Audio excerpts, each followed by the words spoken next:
by Juyi, Concubine's Song.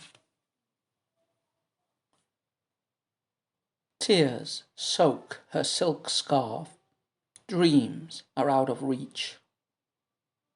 Deep at night, from the royal chamber, comes the sound of singing. Young and lovely, but rejected. She crouches by the incense burner, silent, waiting for the dawn. So, we continue with poems and poets from the mid-Tang period, which, as you know, basically occupies the first half of, or rather the first quarter of the 9th century. And this is the 6th and last poem by Juyi included in this anthology. So 6 poems place him squarely in the second rank of poets included in the 300 Tang poets. He would probably deserve a few more because of the prolific amount of his poetry which has survived, and also because he was quite appreciated both in the Tang period and in later periods and in other areas as well, especially in Japan. His poetry was supposed to be a little bit more clear and less obscure than that of the typical other Tang poets. And so today's take by Juyi, this Concubine song, is very much in line with yesterday's spring song by Liu Yuxi, with the song we will be reading tomorrow, Zhang Hu's Given Woman in the Palace, and with Gu Guang's In the Palace, and with many others in the anthology. It's basically the typical courtly poem, the court lady's lament, the court lady's complaint. In these poems, as we've mentioned many times over and over again, the protagonist is a woman. She's an imperial concubine or an imperial wife living in the secluded harems of the imperial palace. Now, there were, depending on the emperor, I think there were probably thousands of women that were in this situation. And once they joined the imperial establishment, they were not allowed to get out. They had to spend the rest of their lives in the palace.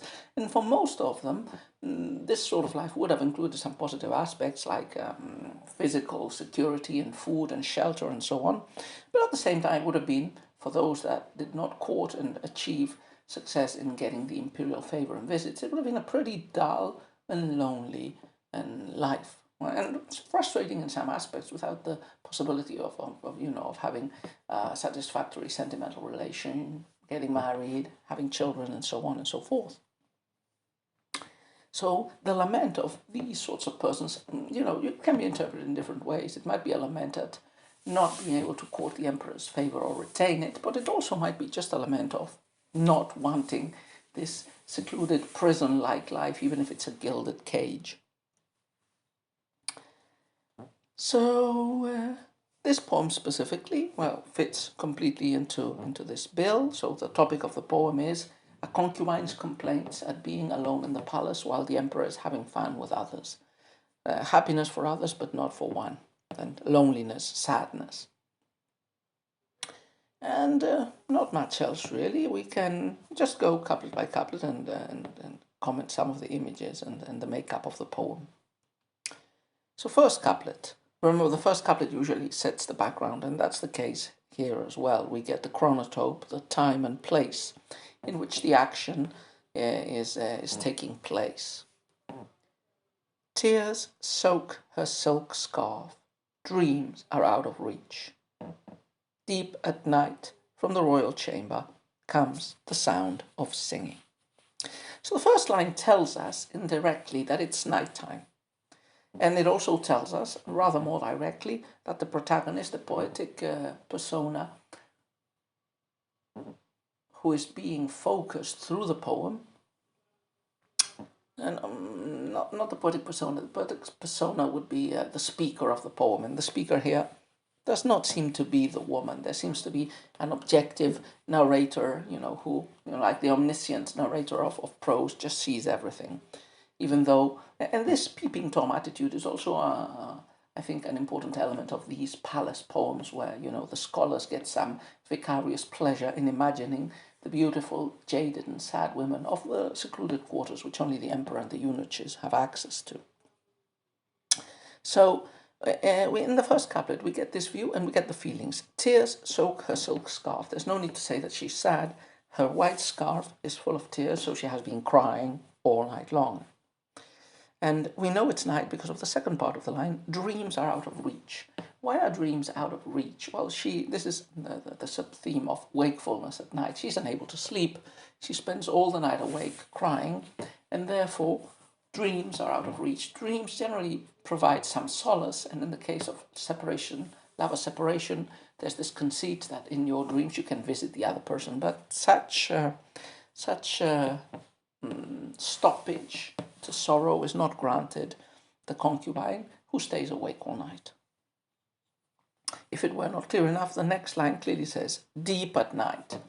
But what is happening? So these are the feelings of the concubine, but she also gets some oral impressions that probably exacerbate these feelings. Deep at night, from the royal chamber, comes the sound of singing. So she is crying and sad. Other people are awake, but not sad, but rather singing. The emperor is enjoying himself with other concubines or with other wives in the imperial chambers, in the royal chamber.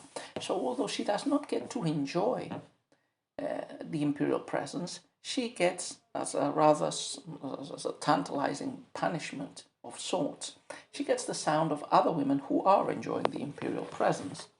And this was similar to what we saw, as I said, in Guquang's In the Palace, where the air carried the palace lady's happy chatter. So here also the sound of singing comes from the rooms of the emperor within the Forbidden City. So, the first couplet has set the background. It has told us the time, it has told us the place, it has put in place the main protagonist, a concubine that is sad and crying and unable to sleep at night. Now, the second couplet sometimes makes a U-turn or emphasizes the feelings of the protagonist, but I don't feel that is the case here. The second couplet just crystallizes into an image. Remember, these quatrains are generally very visual. They're very easy to paint and to visualize because, they have to be short. So generally they focus on just one scene, two scenes, one emotion, two emotions, one per couplet. So here we actually get the portrait of the lady in just 14 characters. Young and lovely, but rejected. She crouches by the incense burner, silent, waiting for the dawn. So the third line describes her just with 3 adjectives, 2 positive, 1 negative.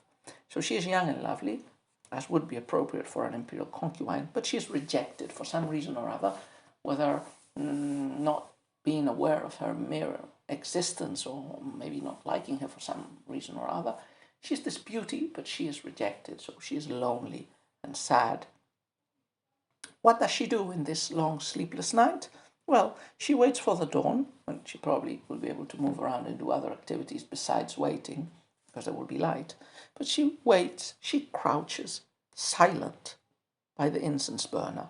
So she's silent, as opposed to the sound of singing that is coming from the royal chamber. And she crouches by the incense burner.